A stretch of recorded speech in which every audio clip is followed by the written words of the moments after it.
So we got 45 minutes, sorry, and we're going to talk about decentralization and balancing DeFi with TradFi. Some people may call it defiant versus compliant. Anyway, we've got a number of panelists up here, super experts across the different categories. Maybe a quick Twitter sort of highlight on what you do and what your protocol is working on. Yeah, sure. So Steakhouse Financial is known to have worked on trying to balance DeFi and CeFi by investing part of the balance sheet of MakerDAO. And when you are something that doesn't exist only on chain, on a forum with random people, how can you invest in T-bills, which are super KYC, compliance, and good people? So trying to find those problems. We are also trying to do lending pools on top of Morpho using real-world assets, and there is a lot of challenges as well that we will be able to discuss. Yeah, so at Chainlink, most people know it as a data oracle, so price feeds. Within the institutional sphere, it's been much more focused on net asset value data initially right now, as well as proof reserve, providing the metadata and the data that tokenized real-world assets need in order to be useful on-chain, as well as now more and more cross-chain with the CCIP protocol, enabling both public chains to connect to each other as well as private chains to connect to each other, allowing tokenized assets to flow between different blockchain networks, specifically in the context of cross-chain DVP initially. But it's both providing price and cross-chain infrastructure for the DeFi ecosystem as well as in the TradFi ecosystem, so that both ecosystems, once the legal walls fall down, can interoperate with each other as if it's just one global network of blockchains. And I'm Ruca, head of institutional for Karpatkey. Karpatkey is one of the leading on-chain asset managers. We've been managing 3 billion plus in AUM on behalf of the biggest DeFi DAOs out there.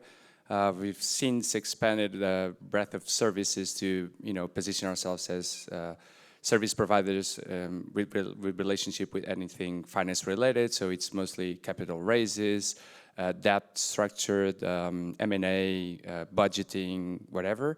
And I'm the head of institutional, so responsible for our biggest and most recent initiative on making sure that we're able to offer institutional exposure to DeFi. That's basically it. And hi everyone, I'm Luca. I am a researcher in the DeFi space and one of the founders and the president of the M0 project, M0 Foundation. We are building what we think is the global settlement layer for digital money. I haven't mentioned, as you notice, the term stablecoin or risk-weighted asset, real-world assets that to me are awful names, so hopefully we change them. Very ambitious project so that we have one type of digital money floating around, not many.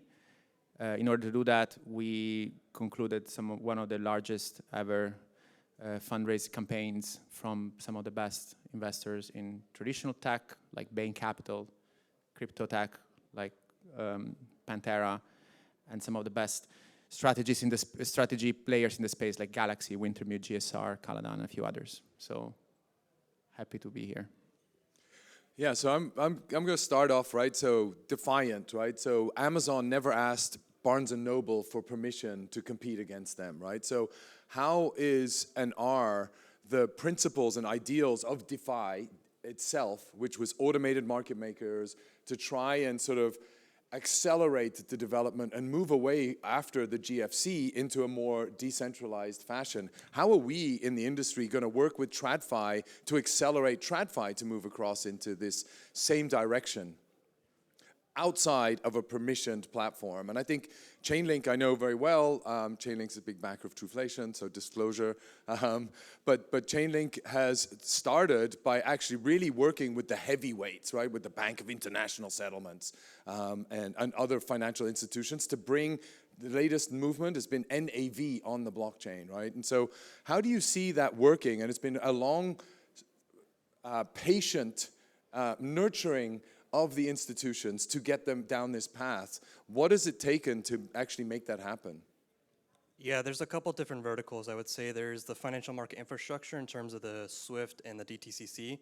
They're really interested in facilitating the infrastructure for tokenized assets, and the reality is that there's going to be many, many different public and private blockchain networks. There's going to be hundreds of different blockchain networks, and so they need to be able to connect to all those chain environments Chainlink works with both Swift and DTCC to provide this abstraction layer so that they can plug into Chainlink so institutions can continue to use their existing backend infrastructure, their existing banking messaging standards, and use that infrastructure to connect to every blockchain network so that when they issue tokenized assets, whether it's on their own private permission chain or it's in a public permissionless chain environment, those assets can flow to the different chain environments where their counterparties may exist in order to facilitate the greatest amount of liquidity. So that's really about interoperability between the traditional financial system, the infrastructure that already operates the system today, and these blockchain networks, regardless of what underlying blockchain it is. For the Fidelity International, which is what Chainlink recently put NAV data on chain for a Fidelity International fund, that's much more focused on the data that's required by tokenized funds, the NAV data for redemption, and eventually the ability to use those funds within on-chain protocols themselves. And then eventually really merging those two so the tokenized assets both have the relevant metadata that's relevant to the asset and the ability to move this asset between different chain environments while continuing to update it with the KYC AML data, with the proof reserve information of off-chain reserves, as well as any other NAV or any other kind of relevant information like dividends or corporate actions. So really it's about just connecting institutions to blockchain networks and then allowing them to connect the data resources to make those tokenized assets really useful in the first place. But they need something like Chainlink, some kind of abstraction layer to connect all these different chain environments. And who's going to be the consumer of those data sets out there? Is it going to be more the institutional existing customer base, or is it going to be more DeFi protocols or permissionless DEXs that are going to start building out products associated with that data?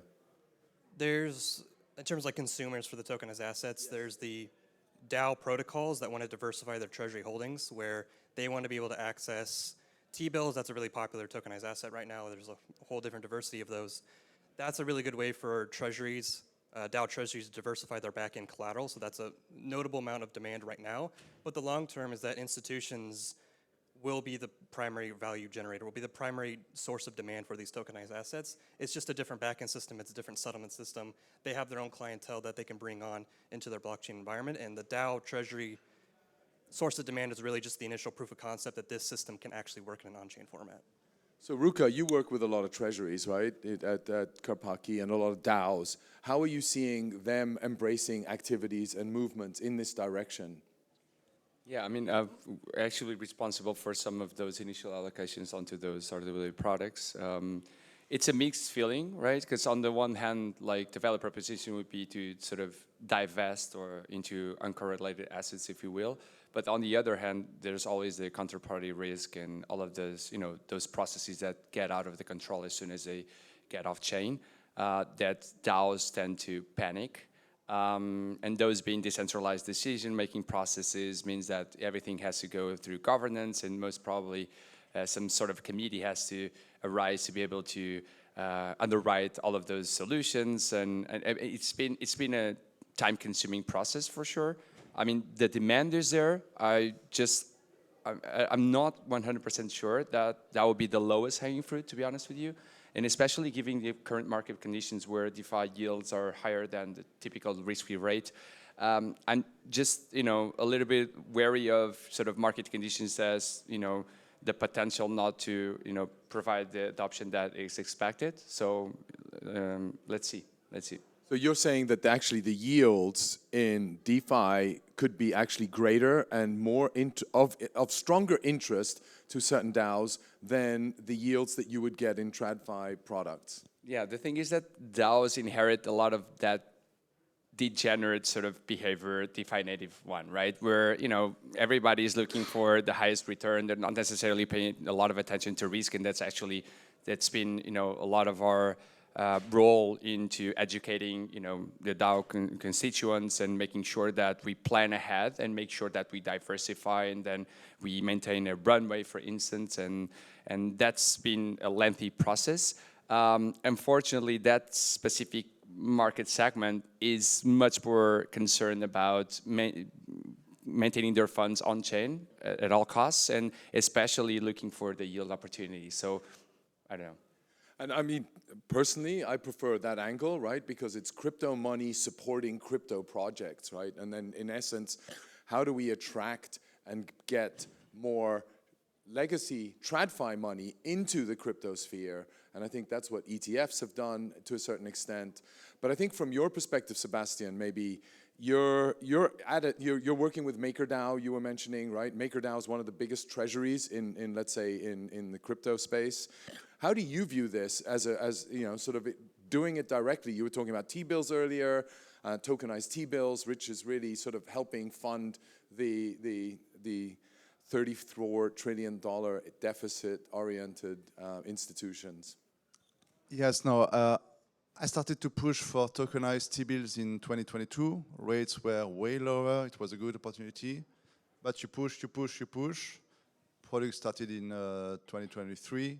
Rates were going up. Oh, you missed the boat. Sorry about that. So that's why we are only at 1.5 billion tokenized T-bills, which are, I guess, most of the real world asset those days. So it's working. There are some use cases, but then you find out, well, in crypto, you have other issues, and there are three main ones. First, you are in DeFi, well, how can you invest, or can you perform KYC/ML? So I was pushing for having more permissionless token for tokenized T-bills. There are some. You have USDM, you have backed BIB01, you have some. But then there was another kind of issue, the second one, which is, well, you're in crypto. Securities is a very bad word. So people think you are super risky. Only in crypto, T-bills are illiquid and risky, and you have counterparty risk. But investing in the last degenerate pool on Aave or whatever, that's completely fine. No risk. People have a multi-sig, you don't know who, and so it's fine. So that's a good realization still, because you see, oh, it's not that easy. And obviously, when you work with more regulated entity, everything takes way more time. For instance, we made a loan to Société Générale, Forge, but Société Générale to the group. It was 7 million, borrowed for 7 million DAI. So that means that even a regulated bank can borrow a DeFi stablecoin. That's technically possible and regulatory possible. But that took 2 years. And result of the day, the loan gave us, for MakerDAO, $100. And we costed 1 million in lawyers and 2 years of work. So you can see that's always challenging, and we are moving somewhere, but it's a lot of grind. You have to push, and you have to push big players. So for instance, BlackRock coming into launching Beetle, great PR, moving people. Now everyone wants to launch. It's de-risking it. But if you look at the end of the day, no one here will buy Beetle, because the entry ticket is 5 million. And it's probably not the best product right now for this V1 to be integrated into DeFi. So it's, in a way, it's completely useless, but the PR makes it super valuable. So it's always, yeah, we are moving forward, and DeFi integration is another issue. Beetle did something super great.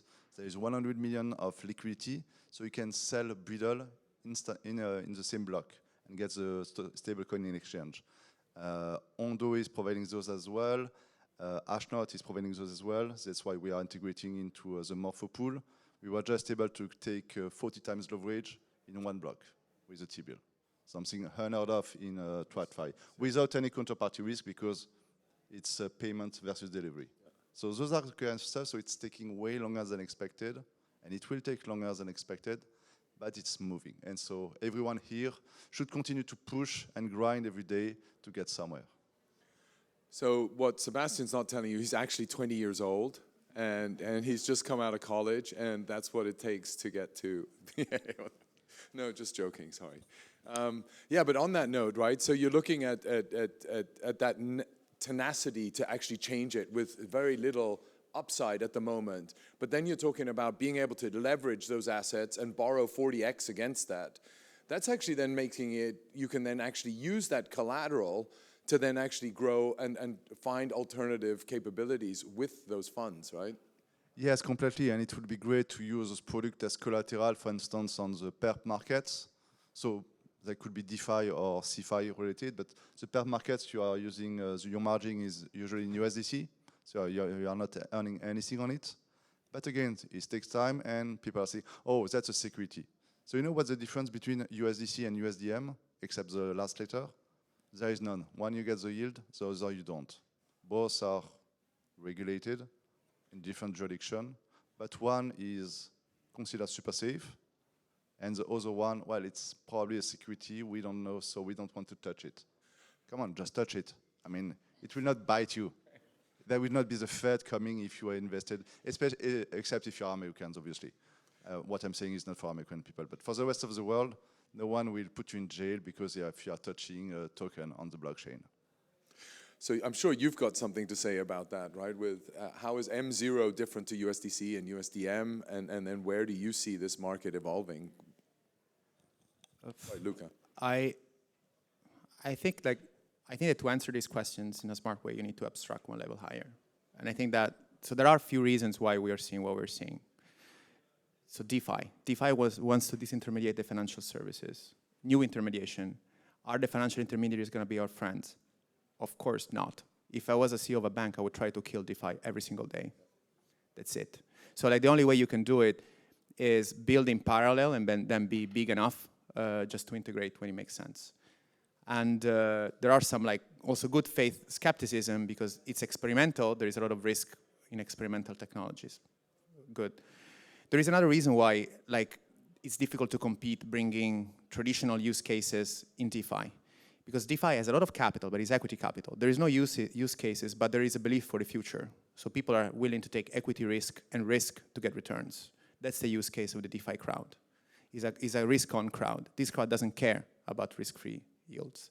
Now, in order to do that, you need to bring more use cases on DeFi rails. And that, you know, the RWA products come in. Now, RWA integration is also not a very smart idea. You're actually taking a picture with a photograph with a camera, you're scanning the photograph, you're putting on Photoshop. Doesn't make any sense. The real point here is that you need to bring different sources of yield and risks on a new platform that kind of works. So you need to import the risk-free rate. That's the thing. However you do it, it's a different story. So on the M0, I think Seb has a very important point that says he would love in DeFi to integrate a proxy of risk-free rate, which is as composable as permissionless as possible. And obviously, a fund of a token is not the best way to do that. So, for example, what we're trying to do in M0 is actually reinvent the stack that creates risk-free proxies. Cash can be more composable in DeFi. There is also like the fact that USDC and USDM are similar. Unfortunately, and I'm more of a supporter of USDM, Mountain is not true because USDC is a wrapper of a tokenized set of bank deposits of regional banks. We are giving the possibility to regional banks under-regulated and under-supervised to open a branch on chain, and you don't know what you have. We have seen it. But they are protecting the banking sector. I think that we have to be more ambitious. So I think my point here is that it's going to be a very hard battle for some good reasons that we are trying to intermediate a sector that it's protecting itself. It's going to lobby until they survive. And that's difficult. The good aspect is that we have a lot of capital that is helping us to do that. So we have patience. We can keep building, bring more integrations. There is going to be different type of investors that come in and say, okay, wait a second, these rails work. I can do other stuff with this. It's more efficient. You can do block-by-block settlement. And it's going to be a process. There will be institutional interest, I believe, but I think the institutions are not going to be the same. I don't think a bank will be a stablecoin issuer. There will be a different set of intermediary uses that does what the bank does today. In the same way, Kodak is not actually the leader of imaging today. They just don't exist. There's a new one. So I think that there is going to be like a lot of change. And some very smart institutions like BlackRock, they have done it already. They were asset managers, then they became asset manager service providers. Now they want to become asset tokenizers. But very few will do this jump. Interesting. And you mentioned sort of just coming back to M0 and what you're working on, you're building a whole new stack, right? And when you talk about this new stack that you're building, is that a collateral that underlies, as a stack that underlies this a coin that you issue? Or how is that stack, how can we interpret that stack and what that looks like? Yeah, so I think like, without getting too nerdy, I'll try. But look at the stack, the monetary stack today. Not many people understand it. I always joke that money is the most complicated, most adopted product there is. Nobody knows how it works. They think it's a payment product. It's not. It's a leverage product. You're giving a loan to a bank, unsecured. Now, like the stack is, let's say, central bank, commercial bank, users. The central bank, the commercial bank is a privileged access to, I'm simplifying obviously, to the commercial bank. There is a relationship with the state, whatever.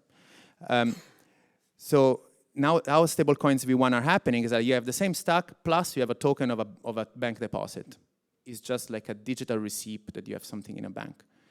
Now you don't really need the bank intermediary. There is a lot of risk. So what we're trying to do is we are innovating on the governance. Imagine the rules of the system, how transparent they are. Would imagine what the central bank's rules are. Maker was, I mean, I met Seb in our Maker days. We were doing different things, but it was a very powerful project. I think it kind of just went a different way, but we are innovating the governance. We're innovating the protocol, which is like the settlement layer, how these new intermediaries interact. We are writing the rules of how these things should be done, how collateral should be done. We're also developing off-chain tools that allow us to operate this stack, but that's not our business. In the future, we can digest more collateral. But we're doing the technology so that if you have player A, player B, player C, player D in the world, they access the same window, they print the same dollar. It smells the same, it looks the same, it's interoperable, instead of having every bank issuing a new version of a dollar and then fighting for the use case, which is obviously non-scalable. The problem why now the liquidity is fractionalized is that we call very different things stable coins, because it's quick, because people are lazy. So if you have 50% stable coin is better than a 5% stable coin. No, really, 50% stable coin is not a stable coin. So you need to homogenize a bit the standards in order to aggregate liquidity, and we are trying to do both. And so everybody in crypto talks a lot about ecosystem, right? And right here, we've got a number of players across the ecosystem. How do you see working together to actually drive things forward? And how often do you do that? Or are you working more with the TradFi industry to try and help them move things forward?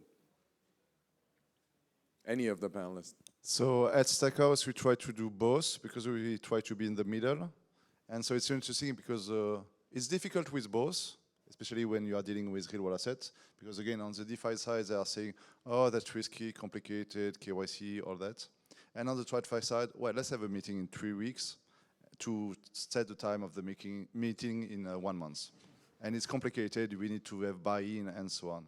So it's just different set of problems. And I think what would be the unlock is to have people that are just in between, that are both TradFi validated with a big name, something like that, but they are still relying a lot on DeFi. So some blend, I don't know exactly how it will space, but you cannot just be, if you are small startups in real world assets, it's super difficult because you are a small startup and you have other big players from TradFi. So you will always be compared to the big player in TradFi. But if you are coming from TradFi, you are bringing all your issues. Oh, we need to speak with compliance. Oh, we need to audit with whatever non-good auditor, but with a nice name, because it's TradFi. So you need to be in between and have the right mix, coming from a big institution, but yet being technological to just be able to unlock some stuff. So it will take time, and I would say it's also really a question of timing. Again, as we discussed, today is not the right time for real-world assets boosts, but let's say the Fed puts the interest rate to 0% on, or even 2%, it could skyrocket. Or if we have a bear market in crypto, DeFi lending rate will go down to 2%, as they were 2 years ago, and then real-world asset would be the play. But please, no bear market. I like a bull market as well. So what you're saying is basically a hedge, right? So you hedge on both sides. So if interest rates go down in the fiat world, we then buy lots of go into DeFi, and that accelerates because the yields will be higher over there. And it's really sometimes something works, and it's not because it's not working today or being slower than we can expect. We still need to continue to grind, to build, and at some point there will be the unlock, and we just have to find what is the unlock that will move the space forward. So one of the things about DeFi ideals has been a couple of things, right? Censorship resistant, access to all, and then ultimately moving out middlemen or toll takers along the way.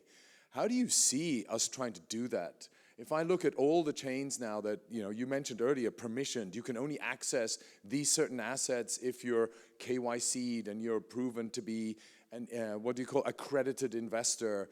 How do we change that? Because ultimately, the blockchain is actually very transparent.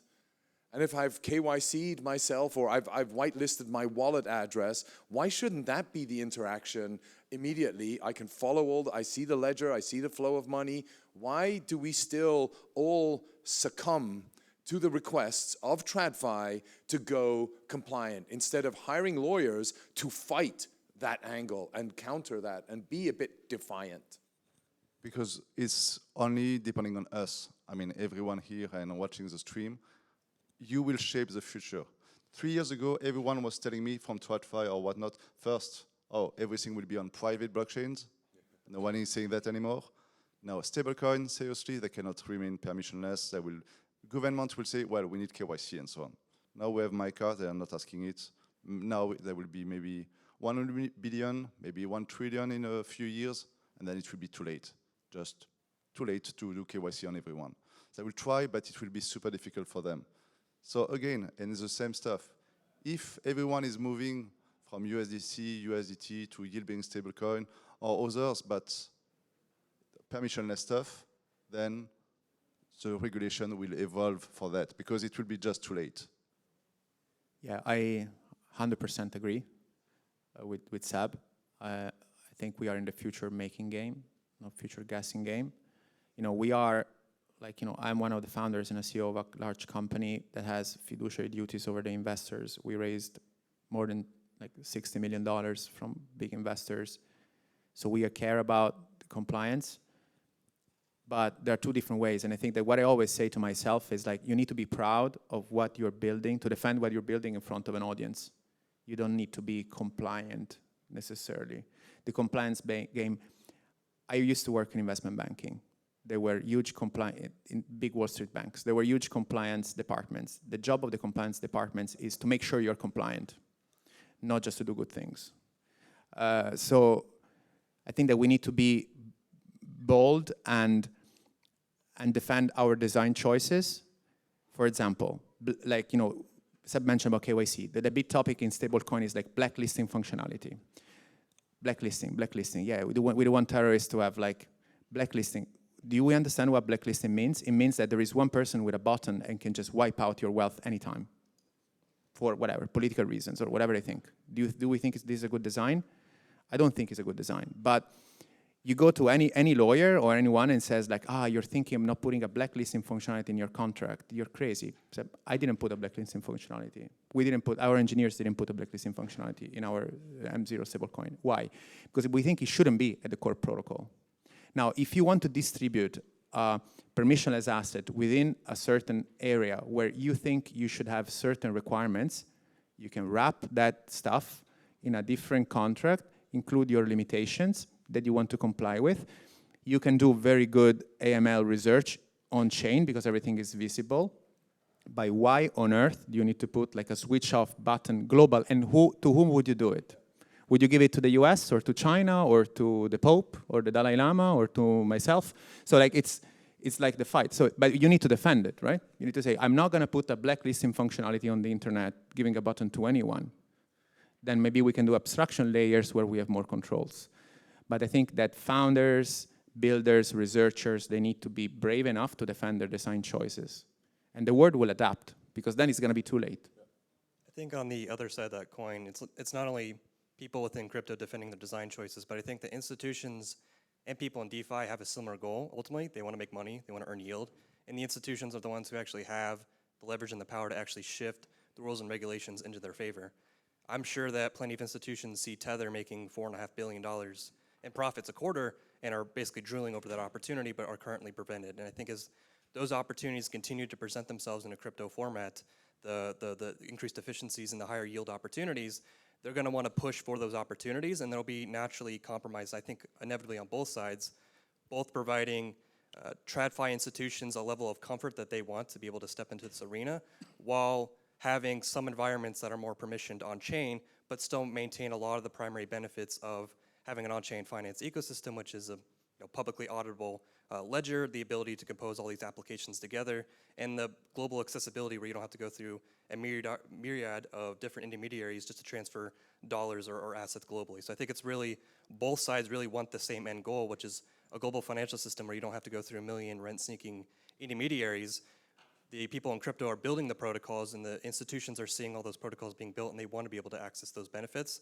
So I think they're the ones who actually have the largest amount of leverage here. And so when BlackRock steps in and tokenizes BUIDL, even though it's high-level requirements to even purchase that asset, it's actually signaling two things. One, that BlackRock sees a market opportunity of issuing funds on chain, and two, that it was actually worth all the costs and all the legal headaches to even get that into production in the first place. And I think that's kind of a signal to the rest of the market that this is the way that things are shifting.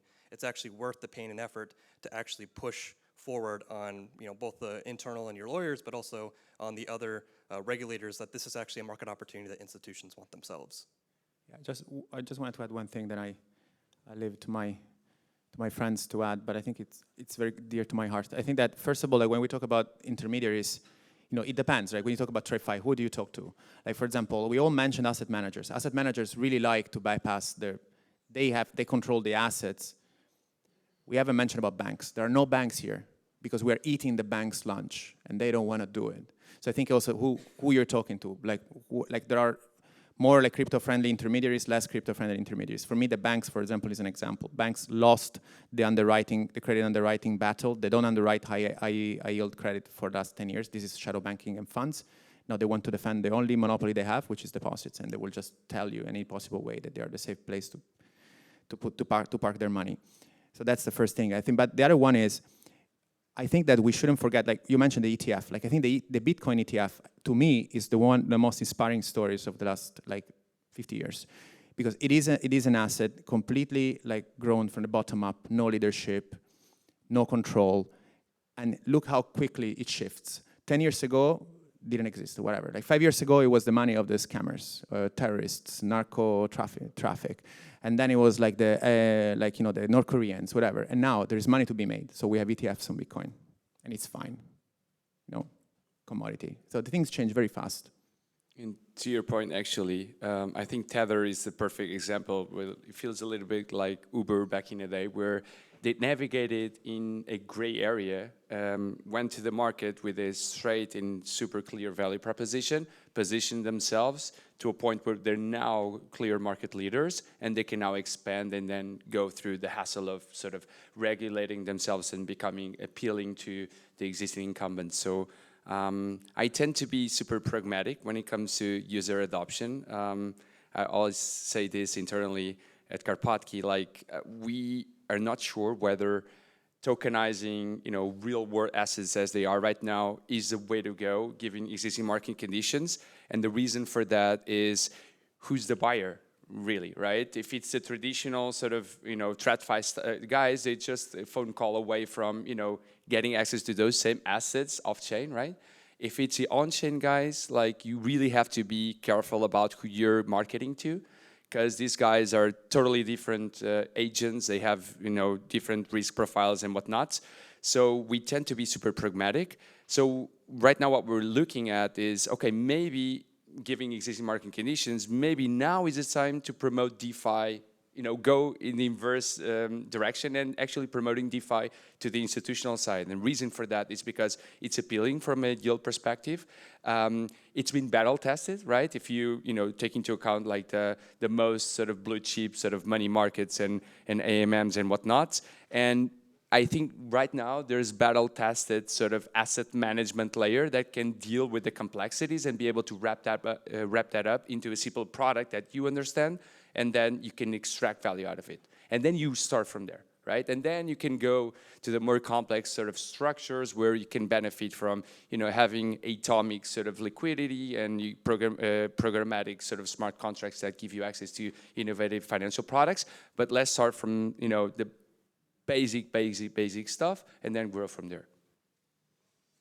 Interesting. I mean, one of the things that you see in DeFi is it came out of retail, right? I mean, you say it's very quick, but actually Bitcoin was in 2009, sort of it really launched, and it started growing organically from a very retail base. And we're now 15 years, sort of not quite, but nearly 15 years into this experiment, from a 10,000 Bitcoin pizza to now a $2.3 trillion industry. In DeFi alone, you have $1.3 trillion in AMM trades taking place. So DeFi has actually grown organically without help of institutions and support.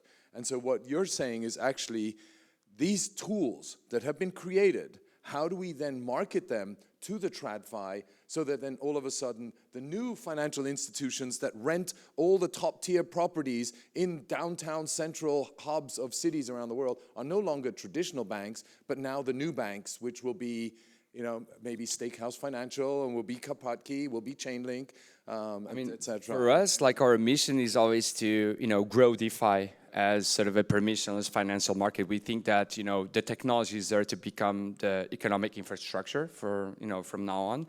I think it's still early days. We were just watching stats the other day around sort of world's wealth formation and who manages that, right? More than 80% is actually managed by centralized entities, right? So we're really scratching the surface when it comes to this type of adoption. So we need institutions to get in, right? But again, going back to the former question, like what's a use case, right? So right now, like, God knows why, now maybe it's just speculation, maybe it's just capital formation because we're just in the beginning of crypto as an industry. There's access to leverage, and because there's leverage, there's yield. So there's, it's appealing to, deploy capital over there because the demand is there from the borrower side, right? We think that there's an opportunity there. It's just a way that how, make it, sort of compartmentalize that and wrap that up into a legal structure that institutions understand and that it can participate in the simple manner. So when we talk about institutions, largely we mean financial institutions, right? When do we see more the treasuries inside enterprises actually start allocating some of their treasury directly, not anymore via a JP Morgan or a UBS into some sort of tokenized ETF, but when will they start saying, oh, we're going to allocate 2% of our X $100 billion in cash that we have or liquid assets into crypto? And how do you see, what sort of time frame do we see that in? Is that 5 years away? Are we 2 years away? Are we a financial crisis away? What is it going to take to get to that mindset? Why isn't Google allocating cash flow or some of their reserves into crypto? But why should they? Because they are in the fiat. We just thought about the yield versus keeping it in cash, yes, which depreciating at 25% over 3 years. So inflation is just taking away their money. Investments, they might even, I'm not sure they can, but because they want it to be money-like. So, for instance, all the DeFi lending would not be accounting-wise, it would be complicated. And then you have the fact that, well, if Google put 2% of their treasury into DeFi, the yield are going to zero. Because there is not enough speculation demand, even currently, to keep, let's say, 20 billions coming in a few days, or even a few months. So that's an issue. How I see it is that people that are outside of crypto will have... Isn't that an opportunity that we should be tackling? If we want to attract Google to give us 2% into this industry, why aren't we trying to solve how to keep the yield higher so that they come in? That's what we got to be doing as an industry. The yield is not sitting back and saying, no, we can't do that. But how do we do that? But I think on this, I do not necessarily agree, because I think we keep thinking about DeFi as a speculative tool for like very high yield. DeFi is just new intermediation rails. So when you're saying like Google is, so when you say financial institutions are intermediaries, it's not their money. So like now Google is giving, is like Google as like, it's a massive, it's pretty much a gigantic hedge fund. They're managing their cash. For a long time, they were actually issuing equity continuously, even if they were like a positive cash flow, because they were actually issuing equity at higher valuations and using it like on money market funds. They were actually making more money on their money market funds than on their core revenues for a few years. So, I mean, they have a lot of money. They know they put money with financial intermediaries. I think your question, which I agree on, is like, we need a new version, lighter version of financial intermediaries. The most probably will not do it into DeFi. There's going to be a different financial intermediary that does it. How long is it going to take? I don't know, but I remember, this is funny, like, I mean, I'm 41, so I'm a bit older than the average, and it's than the average crypto founder. I remember I used to work in Morgan Stanley, 20 Bank Street, Canary Wharf. In front of me there was Thomson Reuters. I went to a conference where a friend of mine was a startup, and he was pitching his startup with a guy that was founding Revolut. It was like I was a Morgan Stanley. These were like 3 guys. They were just distributing the cards. Now in front of Morgan Stanley, 20 Bank Street, there's no Thomson Reuters. There is Revolut, and it's like bigger than the Morgan Stanley building. And this is, I think it's 10 years ago. So new intermediary, right? It's not that. So I think the new intermediaries will come, and I don't know. We tend to overestimate the change in the last 2 years, underestimate the change in the next 10. But I think we need to shift mindset. We don't need to feed the beast with unsustainable returns, because that doesn't work. We're just like stealing, overselling dreams to funds that ultimately then try to do it to someone else. I think we need to create financial intermediation tools that are actually useful to vehiculate at better, with less friction, financial use cases for large pockets of money. And that's also why these type of financial intermediaries are not going to be necessarily our friends, because we want to eat their business. And I think that the example of Tether is a massive example. It's incredible product market fit. People want to use digital money everywhere. Like I think 20, 30, 40% of funding of crypto companies is done in stablecoin form, because try to be a company with 5, 6 jurisdictions in the crypto business and try to open a bank account. In the last round of funding we did, one of the banks that was accepting our funds, before I was doing, I used to be a FIG banker, I'm a bit nerdy on this, we would have been 10% of their deposit book. Imagine, never in my life. So stablecoin. So I think that there are use cases. I think we need to pitch the pragmatic use cases of financial intermediations, wealth preservation, and efficient capital allocation, instead of trying to keep feeding the beast with super high returns, which are not sustainable. The risk is that we keep having our pocket of capital, and that's my last point is about working with ecosystem. We work a lot with ecosystem. But I think one thing is to work with the ecosystem for better integration. And the other thing is going around the table, trying to steal each other capital, promising higher returns by farming some dreams that don't exist for too long. I think this is something that we need to stop doing. Reducing the cost of capital, making it more sustainable, pitching our solutions for financial intermediation, so the capital that has lower risk tolerance but needs this intermediation can join. And if I can just add, I agree with new intermediaries, but also the clients will be the crypto economy, I guess. Because we are more and more on-chain. Who here is paid in stable coins? Okay, that needs to change. We need way more. Because if you are paid in stable coin, you are used to the ecosystem, you are using the tools, and where would you save? On the blockchain, because it's just convenient. Sure, yeah.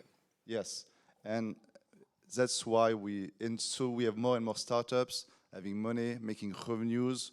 Steakhouse doesn't have a bank account. We are fully on chain.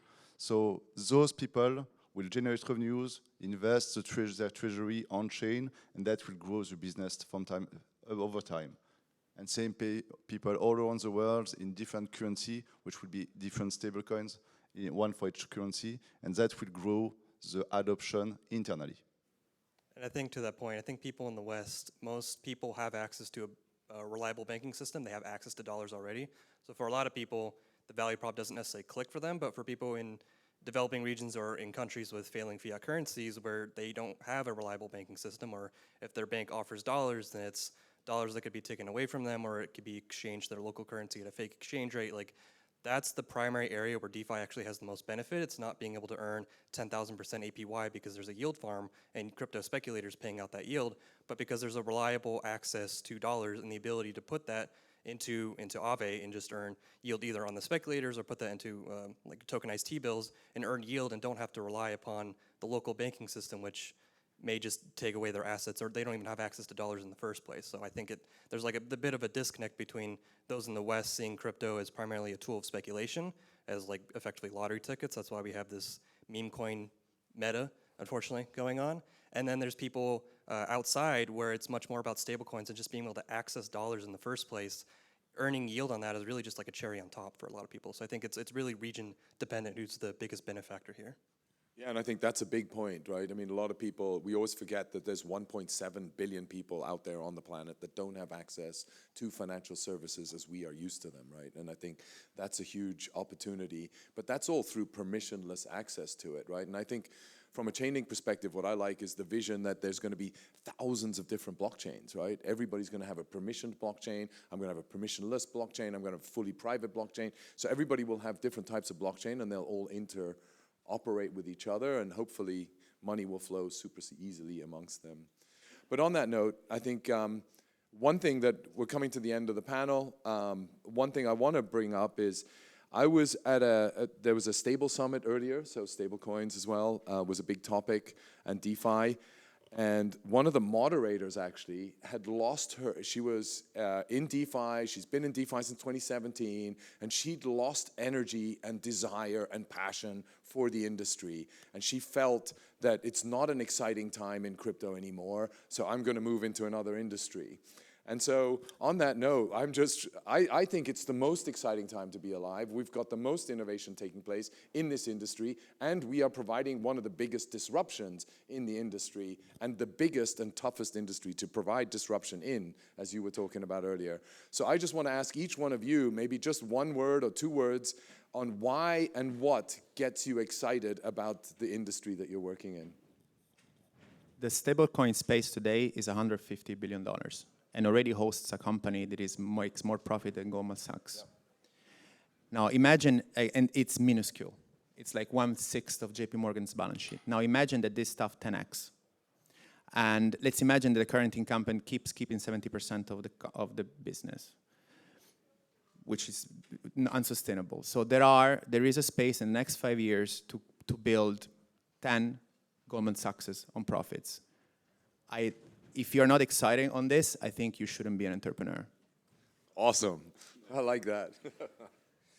Yeah, on my end, it's mostly about creating or actually giving access to the wholesale sort of financial market to everybody in the world, and unlocking all of those use cases for the first time, but also at the same time acknowledging that in order for us to ramp up user adoption, we're going to need to have those intermediaries in place. Most of them, will probably not come from, the spectrum that we're waiting for. Those would be centralized entities. Those would operate exactly in the same conditions that we used to see back in the day. It's just that their back office or their infrastructure is going to be completely replaced for what we're building right now. So that's what keeps me excited. Interesting. Zach? I mean, fundamentally, crypto is back-end infrastructure, so like at a very technical level, maybe it's not the most sexy thing, but it's the implication of being able to facilitate permissionless innovation, and I think the most important aspect is just the global accessibility, where, being able to only access certain assets because you happen to be born and live in a certain region doesn't make any sense when we live in a world where we've had internet for decades, and yet the monetary system is still incredibly archaic based on like 1970s infrastructure. It doesn't really make any sense to me, so money should be able to flow and move around programmatically just in the same way that web servers talk to each other today. Just logically, it makes sense to me, and I don't see why money wouldn't want to work in that way fundamentally. Yeah, on my end, I just wake up every morning and I see all the cool stuff that we can build or research on to rebuild the financial system on blockchain rails, and the list is super long. So we are super early. It will take way more time than we expect, so manage your runway. But there is so many stuff, and sometimes every once a week I find something that work only on blockchain and is way better than finance, what they can do in finance, and I'm just super happy. So it's not every day, but once a month we unlock something that can bring the DeFi space to the next level. So that's good. So I think the lessons, takeaway, stablecoins, a huge industry. Wholesale operations is actually another area that needs a bit of disruption. Infrastructure is really going to be the internet of money. How do we work on that? And then ultimately take it at pace. It's a marathon, it's not a sprint, and manage the runway. And on that note, thank you very much for the panelists to endure such pain points.